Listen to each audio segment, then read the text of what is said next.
खासल्याशिवाय तलवारीला धार येत नाही आणि तसं संघर्षाशिवाय सुद्धा बोलायला मजा येत नाही अशी काहीतरी परिस्थिती कदाचित म्हणून ही गोष्ट घडली असेल मला ठाऊक नाही.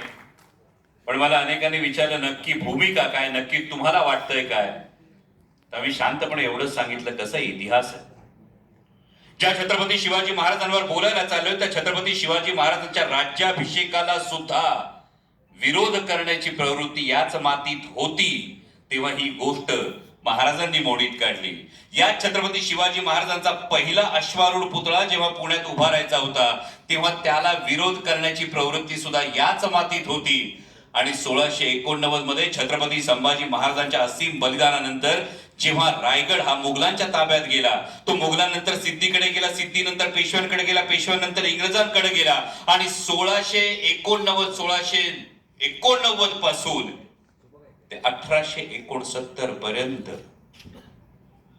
तब्बल 180 वर्ष छत्रपती शिवाजी महाराजांची समाधी या महाराष्ट्रापासून लुप्त ठेवण्याचं काम करणारी प्रवृत्ती सुद्धा याच मातीत होती का हा विचार करावा लागतो. म्हणून काल जी शिवजयंती झाली मला कोणीतरी विचारलं नक्की शिवजयंती कोणती. मी काय म्हणतो की 1869 साली महात्मा ज्योतिराव फुल्यांनी 3 दिवस रायगडावर मुक्काम केला, घाणेरीची करवंदीची झुडपं बाजूला काढली आणि 1869 साली पहिल्यांदा समाधी पाहिली आणि त्या समाधीवर जी फुलं वाहिली ना 180 वर्षांनंतर कदाचित त्या इतिहासाचं पुनरुज्जीवन झालं होतं.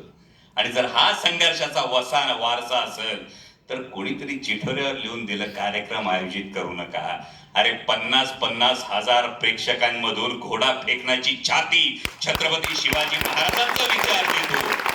तिथे एखाद्या कागदाच्या चिठोऱ्याने काय फरक पडणार आहे. आणि जेव्हा विरोध होतो लोकशाहीमध्ये विरोध हा व्हायला हवा, पण संवाद व्हायला हवा, त्याचा प्रतिवाद व्हायला हवा.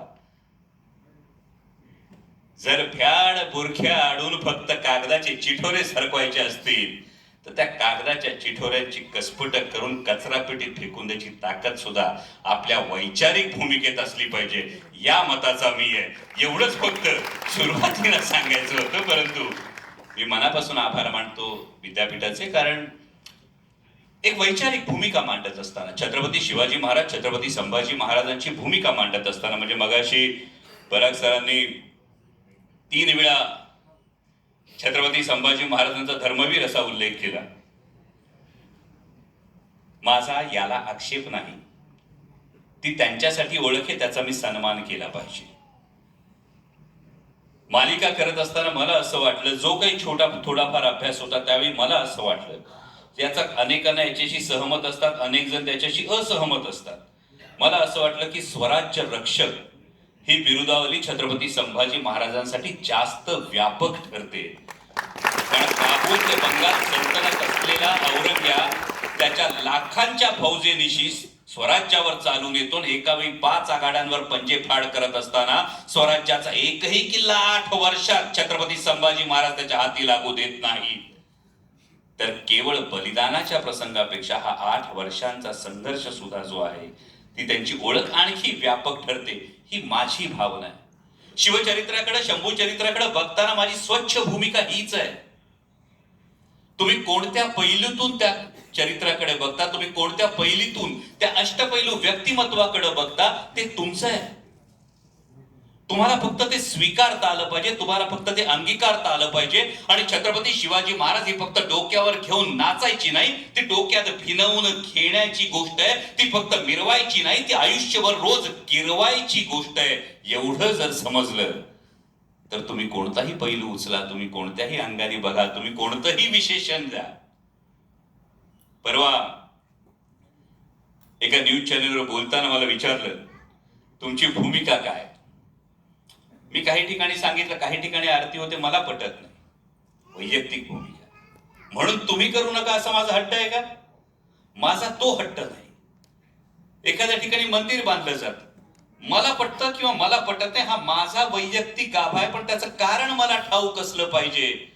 कारण माझं म्हणणं हेच आहे की जगाच्या इतिहासाला पडलेलं अद्भुत कोडं आणि हिंदुस्थानच्या इतिहासाला पडलेलं सुरेख स्वप्न म्हणजे छत्रपती शिवाजी महाराज. आणि छत्रपती शिवाजी महाराज हे देव नव्हते, पण आमच्यासाठी देवाहून कमी नव्हते. मरते माणसाच्या जन्माला येऊन सुद्धा ही फार महत्वाची ओळख आहे तुमच्या माझ्यासाठी. हा देवाचा अवतार जाणवत नाही, हा देवाचा अवतार वाटत नाही, हा देवाचा अवतार भासत नाही की देवाचा अवतार हा स्वर्गातून उतरला आणि थेट सिंहासनावर बसला. असं घडलं का? जर देवाचा अवतार थेट स्वर्गातून उतरला आणि सिंहासनावर बसला असं घडलं नाही, तर मग प्रेरणा काय? तर मर्त्य माणसाच्या जन्माला येऊन सुद्धा कर्तृत्वाच्या जोरावर देवत्वाला पोहोचता येतं. याचं एकमेव द्वितीय उदाहरण म्हणजे छत्रपती शिवाजी महाराज.